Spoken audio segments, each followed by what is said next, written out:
menjelaskan itu perencanaan dan manajemen pajak. Adapun rumusan masalah yaitu satu, pengertian perencanaan pajak dan tujuan perencanaan pajak. Kedua itu perencanaan pajak internasional. Ketiga itu pengertian manajemen pajak dan tujuan manajemen pajak. Keempat itu manajemen risiko pajak. Yang kelima, pengguna teknologi dalam manajemen pajak. Yang keenam, perencanaan dan manajemen pajak antar-pajak. Baik, yang pertama itu pengertian perencanaan pajak dan tujuan perencanaan pajak. Definisi task planning.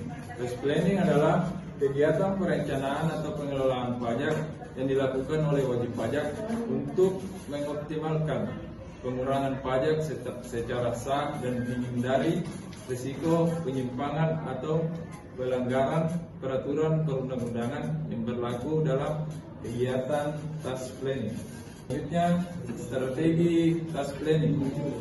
Strategi task planning yang dapat dilakukan oleh wajib pajak antara lain memanfaatkan pengurangan pajak yang diizinkan oleh peraturan perundang-undangan, manfaat insentif pajak yang diberikan oleh pemerintah melakukan restrukturisasi bisnis, dan manfaat perpajakan di negara-negara dengan tarif pajak yang lebih rendah.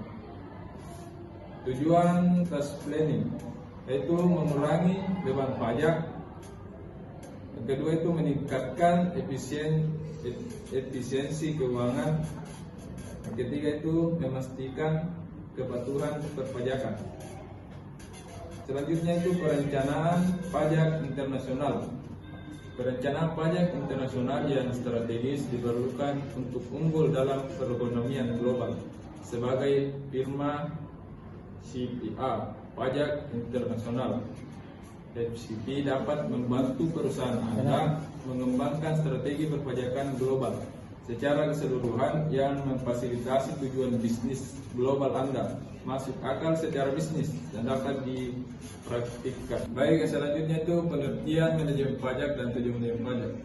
Pengertian manajemen pajak adalah pendekatan strategis dalam mengelola kewajiban perpajakan perusahaan atau individu secara efisien dan efektif.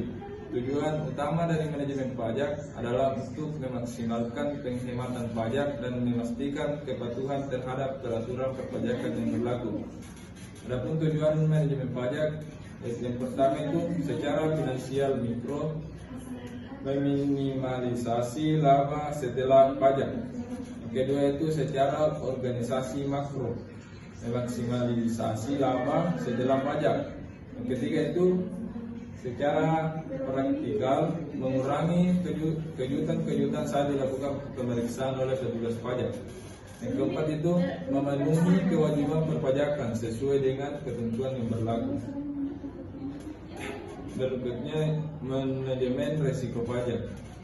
Manajemen risiko pajak adalah upaya wajib pajak, terutama pelaku usaha, dalam mengurangi risiko yang dapat terjadi saat tidak mampu menyetor atau melapor pajak ke Direktorat Jenderal Pajak atau DJP.